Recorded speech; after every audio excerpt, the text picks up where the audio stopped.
This is my friend's story. Her dad ended his own life when he was in college. Her uncle, her dad's brother, and her dad were in a huge fight, to the point of not speaking to each other. The uncle felt super guilty about being on bad terms when his brother did that. Fast forward to a few months later. It was 3 a.m. and her uncle got a phone call from a random number. He realized after a few moments that it was his brother's old sofa number, and he immediately called the number back. A very groggy woman answered the other line. He tells her that she just called him, and she swears up and down that she did not. She even checked her recent calls, and the uncle's number didn't show.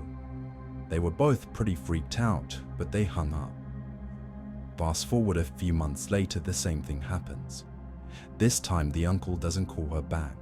He just decides to go to the next day to the AT&T to block the number from calling him. So the next day he goes in and tells them the story.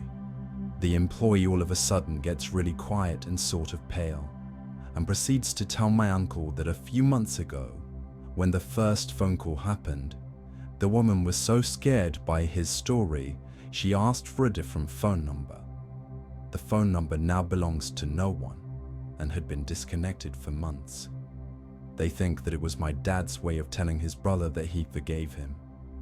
They still have no explanation as to why the number called my uncle in the first place, though.